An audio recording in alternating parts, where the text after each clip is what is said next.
দুর্যোগপূর্ণ আবহাওয়া থাকার কারণে সব মৎস্যজীবীদের সমুদ্র থেকে উপকূলে ফিরে আসার নির্দেশ দেওয়া হয়েছিল।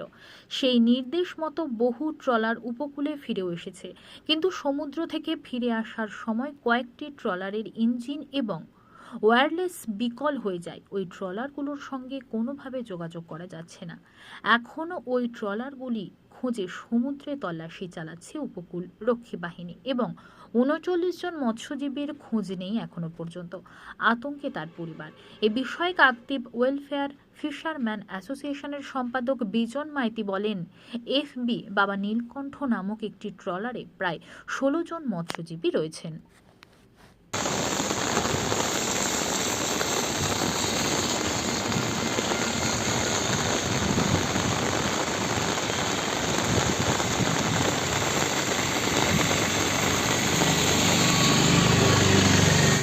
এই মুহূর্তে কি খবর আসছে? ট্রলার কি কোনো মিসিং রয়েছে? হ্যাঁ, আমরা কয়েকদিন আগে এডিএম মেরিন এবং আইএমডির কাছ থেকে আমরা ওয়েদার রিপোর্টগুলো ফোরকাস্টগুলো পেয়েছিলাম। তারপরে আমাদের প্রায় সমস্ত ট্রলারগুলো উপকূলের দিকে ফিরে আসছিল। তার মধ্যে কিছু ট্রলার যখন ফিরে আসে তখন তাদের ইঞ্জিন বিকল হয়ে যায়, কারোর ওয়্যারলেসগুলো বিকল হয়ে যায়, যোগাযোগগুলো বিচ্ছিন্ন হয়। তো আমরা এখন পর্যন্ত যেটা দেখতে পাচ্ছি যে ওই বাবা নীলকণ্ঠ বলে একটা ট্রলার, ওর ১৬ জন ফিশারম্যান, ও ইঞ্জিন বিকল এবং ওয়্যারলেস খারাপ হয়ে কিন্তু ওরা সমুদ্রে নোঙর দিয়ে আছে, এটা আমরা খবর পেয়েছি। এখন তো ওয়েদার প্রচণ্ড খারাপ, ওরা খুব বিপদের মধ্যে আছে। আমরা অলরেডি ফিশারি ডিপার্টমেন্টকে জানিয়েছি, ফিশারি ডিপার্টমেন্ট কোস্টগার্ডকেও জানিয়েছে এবং আমরা কোস্টগার্ডের সঙ্গেও কথা বলেছি।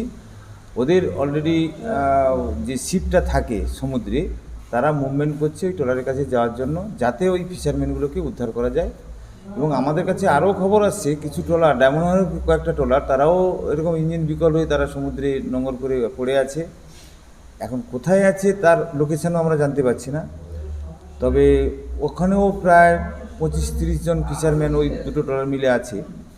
তো আমরা কোস্টগার্ডের কাছ থেকে যতটা জেনেছি যে ওদের যে শিপ আছে তারা অলরেডি মুভমেন্ট করছে এবং কিছু হয়তো ৩-৪ ঘন্টার মধ্যে আমরা হয়তো কিছু একটা রেজাল্ট পাবো। শেষ ট্রলারটি কোথায় দেখা গিয়েছিল, কি খবর এসেছিল? শেষ ট্রলারটা যেটা ওই বাবা নীলকণ্ঠ ট্রলার, ও বকখালি থেকে প্রায় ৪০ কিলোমিটার দূরের ডিপসিতে ওইখানে অ্যাঙ্কার দেওয়া ছিল। আমাদের কিছু বোমলা যে ট্রলার ছিল, বোমলা মাছ ধরার, ওই ট্রলারগুলো যখন উঠে আসে বিপদের মধ্যে, ওরা দেখেছে ওখানে একটা ট্রলার অ্যাঙ্কার করা আছে।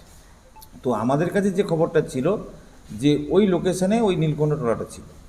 তো আমরা মোটামুটি নিশ্চিত হয়েছি যে ওইখানে ওই ট্রলারটা এখনও আছে এবং ওর লোকেশান, জিপিএস লোকেশান আমরা কিন্তু অলরেডি কোস্টগার্ডকেও দিই। কোস্টগার্ড কি খোঁজাখুঁজি শুরু করেছে? হ্যাঁ, কোস্টগার্ড আমাদের কাছে যেটা বলেছে, আমাদের ট্রলার, আমাদের জাহাজ অলরেডি মুভ করেছে এবং দুপুরের মধ্যে আশা করি আমাদের লোকগুলোকে রিকভারি করতে পারবে।